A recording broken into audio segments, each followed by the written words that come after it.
வணக்கங்க. நடிகை நயன்தாராவை பத்தின சர்ச்சை இப்ப கொஞ்சம் பூதாகரமா விஸ்வரூபம் எடுத்திருக்கு அப்படின்னு வந்து சொல்லலாம். அதுக்கு என்ன காரணம் அப்படின்னு வந்து பார்த்தா, கொலையுதிர் காலமோட ப்ரமோஷன் விழாவில் நடிகர் ராதா ரவி என்ன பண்ணியிருக்காரு அப்படின்னா, அந்த காலகட்டத்தில் அம்மன் வேஷத்துக்கெல்லாம் நடிக்கிறதுக்கு KR விஜயா வந்து தேடி போவாங்க. ஏன்னா அந்த வேஷம்லாம் அவ்வளவு வந்து புனிதமானது, அதுக்குன்னு வந்து ஒரு தகுதி வேணும். ஆனா இன்னைக்கு ஐட்டம் டான்ஸ் வந்து பண்றாங்க, அவங்களே வந்து பார்த்தோன்னா சீதா பிராட்டியாவும் வந்து பண்றாங்க. நயன்தாராவை பார்த்தா கூட வந்து கையெடுத்து கும்பிடன் போல வந்து தோணல, நம்ம வந்து பார்த்தோன்னா கையை சச்சு வான் வந்து கூப்பிடன் போல தான் வந்து தோணுது அப்படிங்கிற மாதிரி வந்து சொல்லியிருக்காப்ல.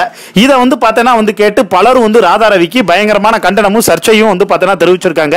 ஏன் அப்படியெல்லாம் வந்து அருவருக்கத்தக்க வந்து பேசிட்டு இருக்கீங்க, வச்சிட்டு இருக்கீங்க அப்படிங்கிற மாதிரி வந்து பார்த்தோன்னா வந்து பேசியிருக்காங்க.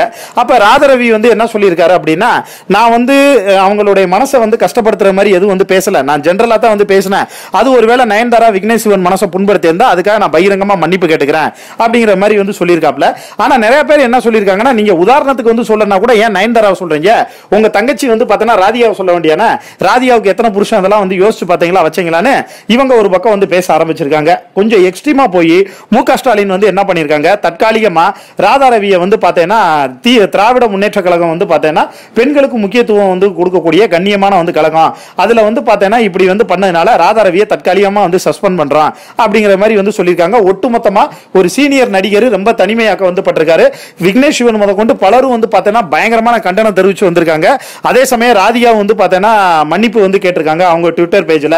இது எல்லாமே ஒரு பக்கம் இருக்க, இன்னொரு பக்கம் வந்து என்ன சொல்லியிருக்காங்க அப்படின்னு வந்து பார்த்தா, ஜெகத் ரக்ஷன் 27,000 கோடி இலங்கையில வந்து முதலீடு பண்ணியிருக்காரு. அதை வந்து பார்த்தேன்னா கண் துடைக்கிறக்காக இது மாதிரியான விஷயங்கள்லாம் வந்து நடந்துகிட்டு இருக்கு. அதோட மட்டும் இல்லாம சின்மயி வந்து எவ்வளவோ பாதிக்கப்பட்டு குரல் கொடுத்தப்ப அப்ப வாயை திறந்து எதுவுமே வந்து பேசாத திராவிட முன்னேற்ற கழகம், அப்ப வைரமுத்து மேல எதுவுமே வந்து சொல்லாத அப்படியாப்பட்ட வந்து பார்த்தேன்னா ஒரு விஷயம் நடந்திருக்கக்கூடிய அந்த சமயத்துல அப்ப ஒரு வார்த்தை கூட வந்து அறிக்கை விடல, கண்டனம் தெரிவிக்கல, எதுவுமே வந்து பண்ணல. ஆனா இப்ப நயன்தாராவுக்கு வந்து ஒன்னொன்னே இவ்வளவு தூரம் வந்து இறங்கிருக்கீங்களே, அப்ப சின்மைனா வந்து உங்களுக்கு இலக்காரமா அப்படிங்கிறது மாதிரி வந்து ஒரு கேள்வி வந்து எழுப்பியிருக்காங்க. ஆனா இந்த விஷயம் மிக பூதாகரமா வந்து வெடிச்சது காரணமே சின்மை தான். ஏன்னா அவங்க வந்து ராதா ரவி பேசினதை ட்வீட் பண்ணி போடுறப்ப விக்னேஷ் சிவனுக்கு வந்து பார்த்தனா டாக்ஸ் வச்சிருக்காங்க. விக்னேஷ் சிவன் அதுக்கப்புறம் பயங்கரமா வந்து கண்ணா பின்னான்னு வந்து அவர் வந்து பேச ஆரம்பிச்சிருக்காரு. அவர் வந்து பார்த்தனா நீங்க பேசினது வந்து தப்பு அப்படின்னு அவர் வந்து ஒரு 3 ட்வீட் போட்டிருக்காப்ல.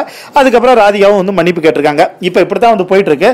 1000 தான் வந்து இருந்தாலும் ஒரு பக்கத்துல ஒரு 20% 25% என்ன சொல்றாங்கன்னா, ராதா ரவி என்ன தப்பா பேசி விட்டாப்ல, பேசுறப்ப ஃப்ளோவில் வந்து பார்த்தனா அவர் சொன்ன விஷயம் உண்மைதானே, அதுல என்ன தப்பு இருக்கு, உதாரணம் தானே, உதாரணத்தை உதாரணமா வந்து எடுத்துக்கலாம்ல அப்படிங்கிற மாதிரி வந்து சொல்லியிருக்காங்க. இன்னொரு பக்கம் வந்து பார்த்தேன்னா ராதா ரவி இனிமேலாவது வந்து பார்த்தனா இது மாதிரி கீழ்த்தரமான கேவலமான பேச்செல்லாம் வந்து நிப்பாட்டணும் அப்படிங்கிற மாதிரி சொல்லியிருக்காங்க. நடிகர் சங்கத்துல விஷால் வந்து என்ன சொல்லியிருக்காரு அப்படின்னா, ராதா ரவி முதல்ல அந்த ராதாங்கிற பேரை வந்து எடுக்க சொல்லுங்க, பெண்ணுக்கு வந்து பார்த்தனா முக்கியத்துவம் மரியாதை கொடுக்காதவர்களாம் எதுக்கு முன்னாடி வந்து பார்த்தனா ஒரு பெண்மையின் அடையாளமா ராதாங்கிற பேரை வந்து சேர்த்திருக்காங்க அப்படிங்கிற மாதிரி அவரும் வந்து பேச ஆரம்பிச்சிருக்காங்க. பலரும் வந்து பார்த்தனா வலுத்த கண்டனத்தை வந்து கொடுத்திருக்கிறதுனால ராதா ரவி இப்ப மிகவும் வந்து தனிமையாக்கப்பட்டிருக்காரு. இருந்தாலும் இதை பத்தி உங்களுக்கு தோணக்கூடிய கருத்துக்களை, தேர்தலுக்காக இது வந்து நடத்தக்கூடிய நாடகமா, இல்ல இந்த படத்துக்காக இது பண்ணக்கூடிய ப்ரமோஷனா, இல்ல உண்மையிலே ராதா ரவி இப்படி வந்து பேசியிருக்கிறது தப்பா அப்படின்னு உங்களுக்கு தோணக்கூடிய கருத்துக்களை கீழே இருக்கக்கூடிய கமெண்ட் பாக்ஸ்ல மறக்காம மென்ஷன் பண்ணுங்க. இந்த வீடியோ உங்களுக்கு வந்து பிடிச்சிருந்தா லைக் பண்ணுங்க, ஷேர் பண்ணுங்க, மறக்காம டாடா டாக்கிஸ் சேனலை சப்ஸ்கிரைப் பண்ணிக்கங்க. அப்படியே அந்த வீடியோ கீழே இருக்கக்கூடிய பெல் ஐகான் சிம்பலை கிளிக் பண்ணி மறக்காம நோட்டிபிகேஷன் எனேபிள் பண்ணிக்கங்க. நன்றிங்க, வணக்கங்க.